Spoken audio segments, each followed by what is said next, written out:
श्रीमन्नारायणीयं दशकं 46 अयि देव पुरा किल त्वयि स्वयमुत्थानशयेस्तनन्धये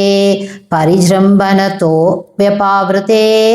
वदने विश्वमचष्टवल्लवी पुनरप्यत बालकैः समं त्वयि लीला निरते जगत्पते फलसञ्चय वञ्चनकृधा तव मृद्भोजन मूचुरर्भगा अयि ते प्रलयावधौ विभो क्षितितो यादि समस्तभक्षिणः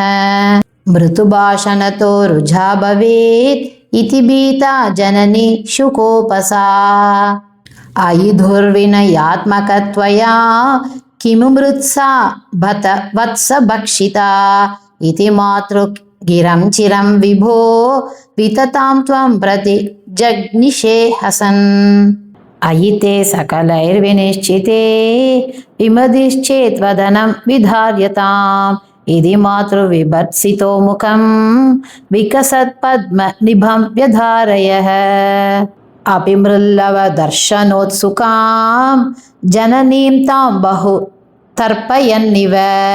पृथिवीं निखिलां न केवलं भुवनान् अखिलान् यदीदृशः गुहचिद्वनमम्बुधि क्वचिदप्रं गुहचिद्रसादलं मनुजा तनुजा क्वचित् सुरा ददृशे किं न तथा त्वधानने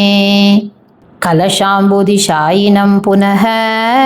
परवैकुण्ठपदादिवासिनं स्वपुरश्च निजार्भकात्मकं कतिधा त्वां न ददर्श सा मुखे विकसद्भुवने मुखोदरे ननु भूयोऽपि तथा विधाननः अनया स्फुटमीक्षितो भवान् अनवस्थां जगतां बथाधनोत् धृततत्त्वधियं तदाक्षणं जननीं तां प्रणयेन मोहयन् स्तनमम्बदिशेत्युपासजन् भगवन् अद्भुत